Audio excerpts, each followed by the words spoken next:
Hola chicos y chicas, ¿cómo están? Bienvenidos a esta clase de periodismo organizacional. Mi nombre es Manuel Samón y con Nicole Moscovich y Néstor Martínez preparamos este primer encuentro. Como ya estamos mencionando, esta materia lo que se propone es una aproximación a las teorías clásicas y a los debates actuales sobre las relaciones que existen entre las personas, las organizaciones y su entorno, haciendo especial hincapié y prestando especial atención a los modos de comportamiento. El acercamiento a estos conceptos es fundamental para los profesionales de la gestión de las organizaciones y de la ciencia de la administración.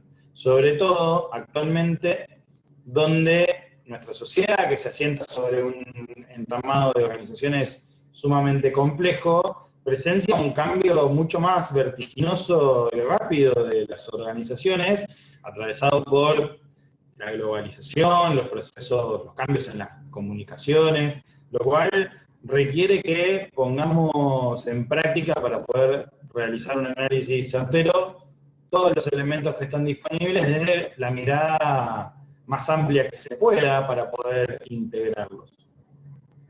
En esta clase lo que vamos a ver es un concepto introductorio al comportamiento organizacional, alguna noción de organización, de institución, y una pequeña introducción a la administración y algunas de sus teorías básicas. En principio, según Robbins, el comportamiento organizacional es el campo de estudio que investiga el impacto que tienen los individuos, sus grupos y la estructura sobre el comportamiento dentro de las organizaciones.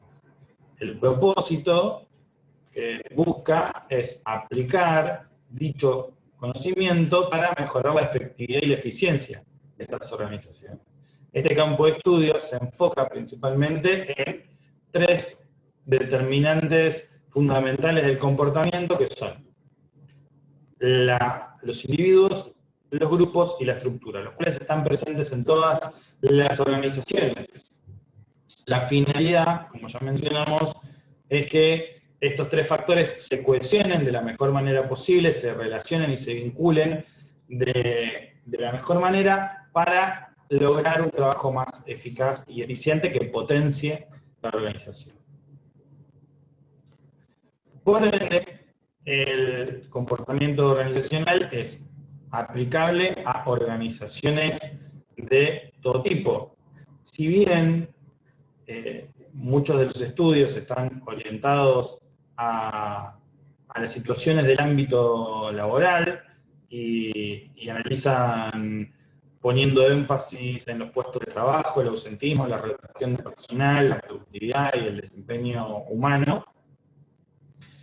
Esto se puede aplicar a organizaciones donde no existe una relación laboral y que están integradas por voluntarios o por colaboradores. Esto significa que también, además de organizaciones privadas, podemos usar este conocimiento para públicas o de la sociedad civil, ¿no? Como las ONG. Si bien estas últimas no son las más utilizadas en los estudios clásicos, se pueden encontrar factores comunes con el resto de las organizaciones. Aunque todavía se debate sobre la importancia relativa de cada uno de estos factores, parece haber un consenso general sobre cuáles son los temas centrales, ya sea la motivación, el comportamiento, el liderazgo, las relaciones de poder, la comunicación y los procesos grupales. En estos últimos se destacan el aprendizaje, el desarrollo, los cambios, los conflictos, el estrés. En fin, esta es una ciencia aplicada al comportamiento que está basada en contribuciones de varias disciplinas conductuales. Sus campos de estudio predominantes son la psicología por un lado, la sociología, la psicología social también, la antropología y la ciencia política, entre otros. De esta forma, ciencias sociales, humanas y hasta economía en algunos casos aportan al marco teórico del campo de estudio sobre lo que es el comportamiento organizacional. Acercarnos a estos conceptos nos va a permitir realizar un estudio sistemático sobre la conducta de las personas y también de las organizaciones que ellas integran. Con esto nos referimos a un examen exhaustivo de las relaciones, intentando atribuir causas, efectos que nos permitan arribar a conclusiones lo más precisas posibles. Por ende, se tiene que reunir de manera rigurosa la mayor cantidad de datos que compongan nuestra prueba científica, los cuales tienen que ser medidos primero e interpretados después para poder alcanzar este fin. Eso es lo que vamos a ir descubriendo un poco a lo largo de la materia. Este es el método que, en definitiva, y en la práctica de la gestión de las organizaciones, reemplaza a lo que muchas veces se utiliza, que es la intuición. El desafío no es sencillo. Comprender y predecir cómo actúan las personas en una organización no es fácil porque los seres humanos somos sumamente complejos y no actuamos todos de la misma manera. Eso limita la capacidad de hacer generalizaciones simples, exactas y amplias, pero no significa que sea imposible que podamos buscar y encontrar explicaciones razonablemente exactas sobre la conducta humana o que nos permita poder hacer predicciones válidas sobre ella. Para lograrlo es necesario que tomemos estos conceptos generales que vamos a ir descubriendo a lo largo del cuatrimestre y repensarlos en su aplicación a cada una de las situaciones en particular, las cuales van a estar determinadas por el contexto, el entorno en el cual se ubican y también por las contingencias que pueden estar atravesando en cada uno de esos momentos. Bueno, hemos mencionado varias veces la palabra organización, así que vamos a revisar un concepto, ¿no?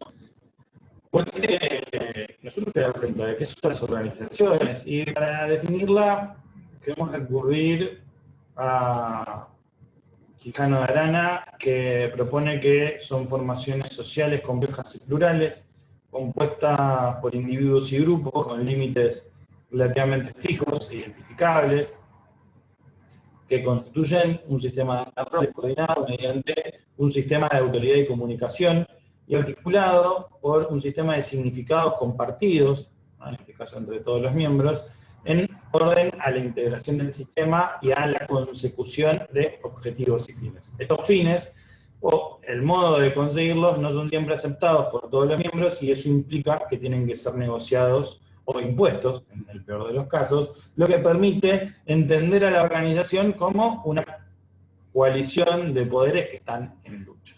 A veces es por los objetivos, por determinarlos, y otras veces es por el camino que se debe seguir.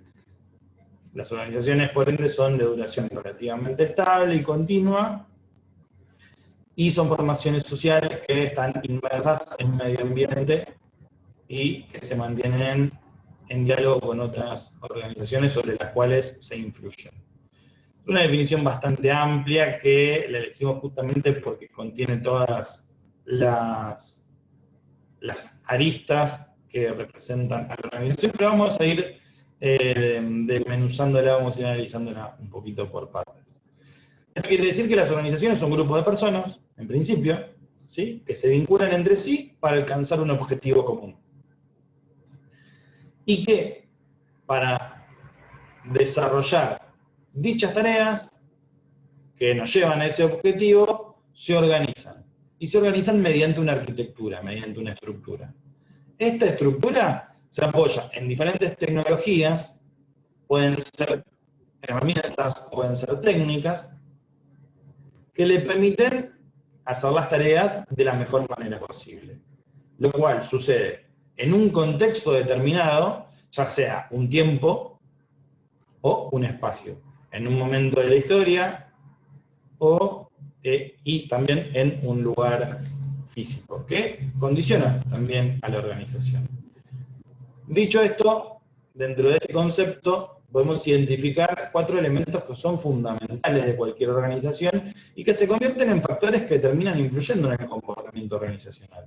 El primero son las personas. Son el elemento más importante de una organización y componen el sistema social de las mismas. Pueden conformar grupos de distintas características, grandes, chicos, formales o informales, o sea que están por fuera de la estructura planificada, pero que siempre son muy dinámicos y muy cambiantes. Con esto nos referimos a roles, habilidades, competencias, incentivos, remuneraciones, planes de carrera, capacitación, En fin. La arquitectura, por otro lado, que define planificadamente cómo se desarrollan las relaciones formales entre los miembros de una organización, especialmente establece cuál es el vínculo entre las tareas y cómo se relacionan mediante la estructura de poder que hay alrededor de ellas. Puede ser el flujo de trabajo, los procedimientos, las políticas que implementa la organización, los indicadores que se utilizan para medir los resultados, etc. Tercer lugar, la tecnología, que aporta los recursos y los medios necesarios para que, como dijimos, las personas desarrollen las tareas y aumenten la calidad o la calificación según la tecnología que se utilice. Un ejemplo de ellas son, por ejemplo, las aplicaciones, las maquinarias, la infraestructura, herramientas informáticas, bueno, las técnicas también que se conocen. Y por último, el entorno. Las organizaciones no son islas, sino que se relacionan con un sistema mayor, integrado por otras organizaciones, las cuales componen, en definitiva, a la sociedad. A su vez, estas se insertan en una comunidad determinada que las rodea. Estos elementos componen un contexto particular para que cada organización se sitúe en momentos y en lugares diferentes. Los elementos que componen este contexto son, por ejemplo, los clientes, los sindicatos, el Estado, la comunidad que los rodea, en fin, diferentes factores que componen el entorno. Muchas veces suele confundirse a la organización con las instituciones. Muchas veces, cuando nos referimos a organismos públicos o organizaciones intermedias, pensamos en instituciones. Y esta utilización tan ambigua del concepto nos hace perder la riqueza, ¿no?, que tienen estas dos ideas, para poder comprender un poquito más cómo es su funcionamiento. Acá presentamos un cuadro que junta tres definiciones de Scott, de Lai y de Schwarzstein, con diferentes matices, pero que tienen algunos puntos de conexión, que vamos a tratar de unirlos. Si miramos todas, podemos decir que las instituciones son un sistema de estructuras jurídicas, culturales y también de actividades cognitivas que regulan el comportamiento de las personas y reproducen el sistema social que está vigente. El objetivo de las instituciones es garantizar la unidad y estabilidad de la sociedad, determinando cuáles son las formas válidas de intercambio social por medio de ideas, valores, por medio de la cultura y de las leyes predominantes. Esto quiere decir que las instituciones no existen físicamente, sino que son abstracciones creadas para influir sobre las personas y restringir su comportamiento. Por ejemplo, la educación, la salud, el trabajo, la religión, la justicia son instituciones, en sí mismas lo son. La familia es la institución más pequeña de nuestro orden social, así como el Estado aparece como tal vez la institución de mayor cobertura. Pueden existir mediante algunas condiciones. La primera es su uso social, lo cual implica que tienen que ser aceptadas y utilizadas por la sociedad estas instituciones. Si quedan en desuso, dejan de serlo. La valoración, y se refiere a los preceptos morales, éticos y los valores sobre los cuales se asientan estas instituciones, lo cual le da un carácter mucho más personal a cómo se las interpreta. Pero, para pensarlo, ¿cuál es la valoración que nosotros hacemos sobre la educación? Seguramente, a través de esa valoración que nosotros hacemos sobre la educación, entendamos por qué queremos que los chicos vayan a la escuela, por qué nosotros nos seguimos formando en la universidad, etc. Y luego también la regulación. Son instituciones si funcionan como un mecanismo de control del comportamiento. Este es un poco un primer acercamiento a este concepto. Y las organizaciones, a diferencia de las instituciones, se convierten en el sustento físico y material de las instituciones. Si bien no es lo mismo, están muy relacionadas unas con las otras. De hecho, son las organizaciones el medio por el cual las instituciones logran causar efecto en la sociedad. En este caso, la organización que se convierte en el medio de la educación como una institución es la escuela. En nuestro caso, por ejemplo, la universidad. Los elementos de ambos están permanentemente en interacción e intercambio, aunque son las instituciones las que atraviesan transversalmente a las organizaciones y las condicionan en la creación de sus propias normas, porque las instituciones determinan cuáles son los límites de esas organizaciones. Este atravesamiento institucional nos permite comprender un poquito cuáles son los modos de hacer, de pensar y de producir y de reproducir que tiene una sociedad. Es importante entender cuál es la diferencia entre uno y otro concepto, porque de esta manera vamos a poder pensar de una manera más interesante, más profunda, a las organizaciones y a las instituciones que las rodean.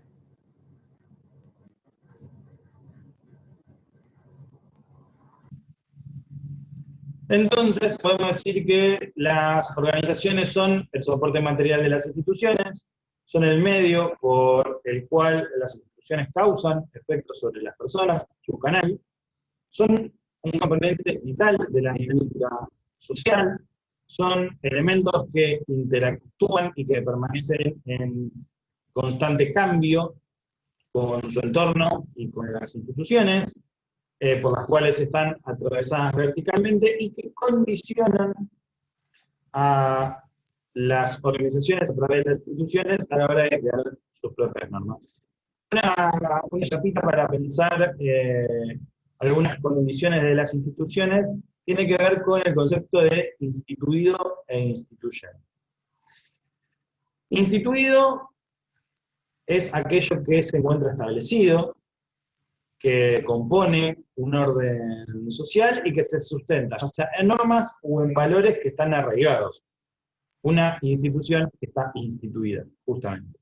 Y lo instituyente es esa fuerza de negación a lo instituido que se opone a ello y que intenta imponerse y cambiarlo para transformar la institución y convertirse en otra cosa. Lo instituido es lo que ya es una institución y lo instituyente es lo que quiere ser una institución, reemplazando a lo que ya está instituido.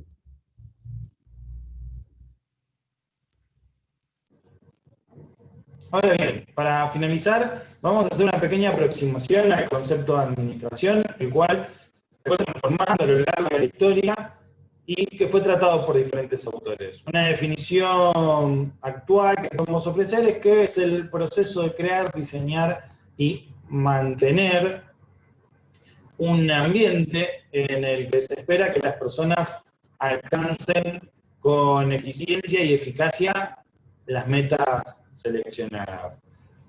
Uno de los primeros que propuso estas ideas sobre qué es la administración fue Henry Fayol, quien en un principio determinó 5 funciones que son centrales de la administración y que hoy se sintetizan en 4. 2, como ven en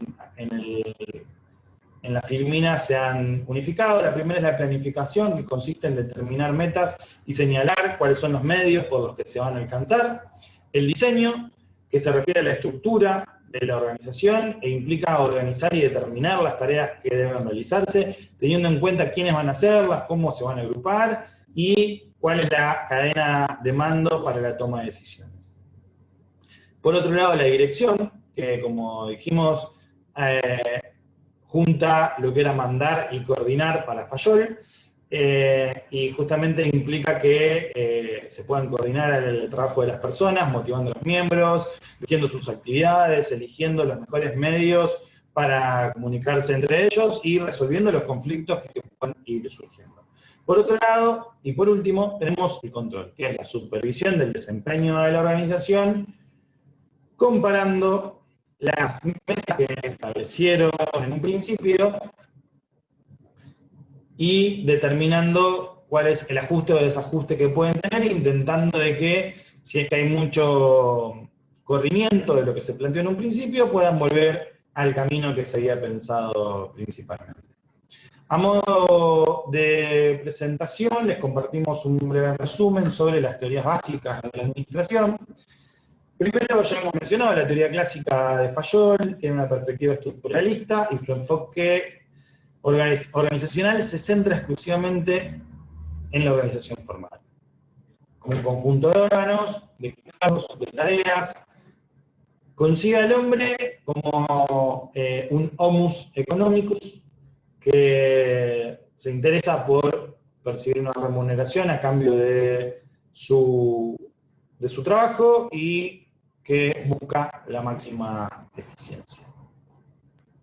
Por otro lado, tenemos la teoría científica de Taylor, que pone en énfasis las tareas y la organización formal exclusivamente. El método se centra en la departamentalización, busca sustituir los métodos empíricos por un método científico y centrado en tiempos y movimientos.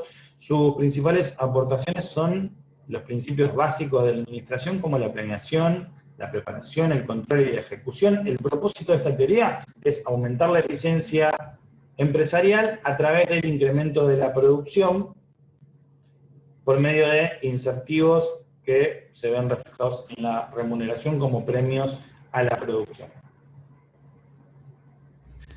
Estas son las teorías clásicas, las teorías científicas. Tenemos la escuela conductista y del movimiento de las relaciones humanas. Tenemos a Alton Mayo con la teoría humanista, la cual estudia a la organización como un grupo formal, pero también informal, de personas que funcionan en base a delegar la autoridad, en base a la autonomía del trabajador, a la importancia de los cargos, las recompensas y las sanciones sociales. Los incentivos principales del trabajador son los sociales y los simbólicos, desde esta perspectiva. Los resultados son la eficiencia óptima, los cuales se buscan, y se presta especial atención a los efectos que tienen las condiciones materiales en el trabajo, por lo menos en estos estudios se analizó mucho. Luego tenemos la teoría del comportamiento de Maslow, que propone una jerarquía piramidal sobre las necesidades que el hombre va satisfaciendo a medida que cumple sus metas, y los incentivos que propone la organización para mejorar el rendimiento justamente van en relación con las necesidades que plantea esta pirámide y que buscan satisfacerlas. Luego la teoría X e Y de MacGregor propone dos series de suposiciones, una positiva y otra negativa sobre la naturaleza humana. La teoría X plantea que hay una necesidad de imponer el trabajo porque las personas no lo disfrutan, no están propensas a eso, sino que les interesa la remuneración o la recompensa que hay a cambio. Y la otra, la teoría Y, lo que plantea es que sí se puede pensar una administración con un sistema abierto, democrático, partiendo de que las personas pueden autodirigirse y ser responsables si es que tienen la motivación adecuada. Luego, la teoría neoclásica de Drucker considera la organización como un sistema social con objetivos por alcanzar racionalmente. Los aportes de esta teoría asignan una alta jerarquía a los conceptos clásicos de la estructura, la autoridad y la responsabilidad. Además, se incorpora otros enfoques teóricos como la dinámica de grupos, la organización informal, la comunicación interpersonal y la apertura hacia una dirección democrática. Los objetivos organizacionales son la integración entre los objetivos individuales de los trabajadores y los que tiene la organización. Pasamos ahora a la escuela estructuralista. Después tenemos la teoría estructuralista, que plantea la organización es considerada como una organización, como una unidad social grande y compleja, Se basa en un sistema abierto y utiliza un modelo natural. Los objetivos tratan de lograr un equilibrio entre los colectivos y los individuales, y los incentivos pueden ser materiales y sociales. Dentro de esta escuela podemos ver la teoría burocrática, por ejemplo, de Max Weber, que plantea que la organización formal, o sea, la arquitectura es un sistema cerrado, la organización es humana, pero basada en la racionalidad.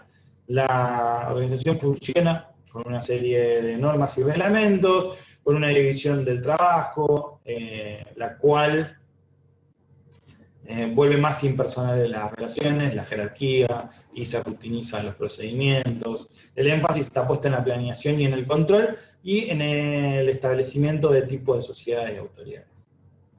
La teoría de los sistemas, que plantea que la organización como un sistema social integrado no se limita a la división y coordinación entre los departamentos, sino que plantea una visión global de la misma. Esta teoría define a la entropía como la tendencia de los sistemas a gastarse, y los objetivos organizacionales pasan por evitar a la entropía y lograr incentivos y una tecnificación que permita evitar el desgaste de la organización. Luego tenemos el enfoque de las contingencias, la teoría contingencial, en la cual varios autores han aportado, plantea a la organización como un sistema abierto, relacionado con las condiciones del ambiente, se centra en las características de la situación, adaptando la estructura organizacional a diversas situaciones que pueden atravesar las organizaciones, y las piensa como una dependencia de la interacción con el entorno a partir de la influencia que tiene el ambiente, la tecnología y la estructura en el comportamiento. La teoría matemática se enfoca más bien en un análisis cuantitativo y que se aplica a los procesos de toma de decisión, se basa en las perspectivas que hay para analizar los procesos y los problemas sobre los cuales, al caracterizarlos, se permite tomar decisiones. Para repasarlo rápidamente, la teoría clásica, la teoría científica, lo que hacen es dividir los procesos del trabajo para poder pensarlos y para poder desarrollarlos de una manera más eficiente, de una manera en la cual se mejoren los tiempos, haciendo un análisis científico de cómo se encadena este proceso. Luego tenemos las teorías conductistas, que lo que plantean o en lo que se asientan es en el comportamiento de las personas como la clave para el funcionamiento organizacional, a través de buscar cómo crear una motivación que haga que el comportamiento de las personas potencie a la organización. En esto hay múltiples puntos de vista sobre cuál es la manera más adecuada o cuál es la forma correcta de hacerlo. Luego tenemos la teoría, la escuela estructuralista, que lo que plantea es a la arquitectura como la base de este funcionamiento. Lógicamente algunas están más abiertas o menos a la relación con el entorno, con el contexto, pero justamente su visión está centrada en el sistema que compone a la organización. Y en el enfoque de las contingencias, lo que pensamos es cómo interpretamos el entorno y las situaciones particulares que atraviesa cada organización para poder pensar en todo. En esta escuela se pone mucho énfasis en que, más allá de la estructura, las personas y la forma de organizar el trabajo, el atravesamiento del contexto, el lugar, el tiempo, el momento y lo que sucede alrededor, los problemas que puede tener una organización, las situaciones complejas que atraviese, van a determinar el trabajo y de que hay que ser flexible para poder llevarlo de la mejor manera. Esto es una síntesis. En otra materia van a ir profundizando un poco más sobre esto. Vamos a ver cómo se aplica esto a los modelos y a los diseños de las organizaciones. Pero hasta acá la presentación de la primera clase. Los invitamos a que en el foro nos dejen preguntas, dudas, consultas, opiniones, recomendaciones, las cuales vamos a abordar en la clase de consulta que vamos a tener vía teleconferencia por la plataforma Google Meet. Así que esa es la actividad para esta semana. Lo que les pedimos es que nos dejen en el foro una pregunta que encuentren o que les surja a través de la lectura de este material, las cuales las vamos a ir abordando en nuestro próximo encuentro. También puede ser algún comentario o alguna reflexión o algún ejemplo que se les ocurra sobre estos conceptos que ustedes los vean aplicados en las organizaciones donde participan. Esto que ustedes dejen en el foro lo vamos a retomar en el encuentro sincrónico por medio de la plataforma para poder volver a pensar y a seguir reforzando. Así que anótense ahí las dudas y las preguntas que nos vamos a volver a encontrar para poder seguir conociendo un poquito más a las organizaciones.